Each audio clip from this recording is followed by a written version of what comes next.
Hello, I'm Mari Perron, and the last time that I spoke to you, I was deep in an immersion. That had begun on Holy Week. I was able to take the whole week of Week off and devote myself to the reception of a new work called The Way of Mary. And I believe after that deep immersion, I just sort of stayed in that state to some degree. And that was why I needed to take a little break. And then I really took another break just in the last week. A week ago today, I was in Boston at the Community Miracle Center conference. And that was an incredible immersion in another way, almost like from going from peace to chaos. And in basically a good way, but pretty jarring, to go from one extreme to the other. And I was very, very happy to have my creative partner, Mary Love, with me. You can see a little bit more of why we're creative partners on my Mari Perron website. But one of the things I realized, only because she went with me, was sort of how courageous I had been to do my presentations at a Course in Miracles conference alone in the years prior. I had been doing them since New York in 2015, although in New York, I was just there at the bookstore. I'd gotten an in from Kathy Scott Perry, who is doing the Miracles in the Mountains second conference in October. But she was speaking that year and had a table, and she offered it to A Course of Love and me, and that was our end with the Community Miracle Center. So all these connections are kind of coming around and about, and they're like intrinsic. It's our connections with people are so important to everything that comes for us. And I delight in those, and I'm so grateful for those.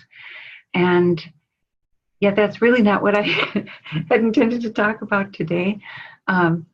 I don't know about you, but I have all these little, this comes off of a pad, little Post-it note kind of things that I write. And there were two that I had written down that were very similar, and I didn't do it on the same day, that I thought I would share. And so one of them is something I say frequently to people who I'm in dialogue with, and that's, I know more than I can say. And the other one, which is new, is I know my instincts for the new are true. I'm less certain of how to share them.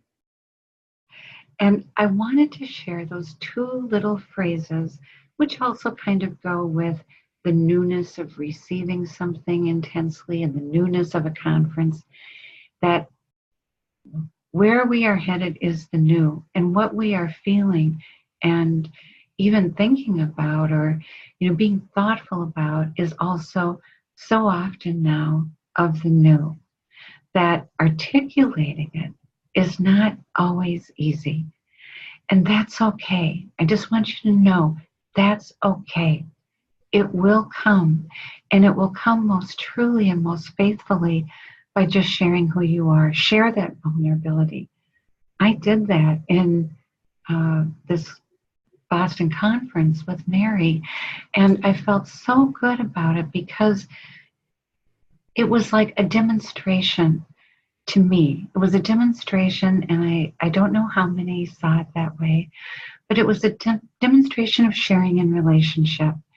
And that's really the ultimate way to share the new, to fumble with your words, to share that vulnerability, because we're all going to be feeling this as we enter a new time.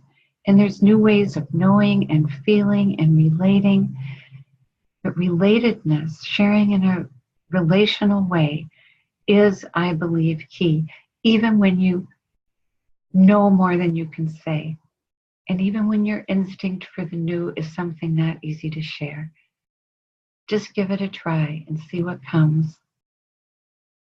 And be yourself.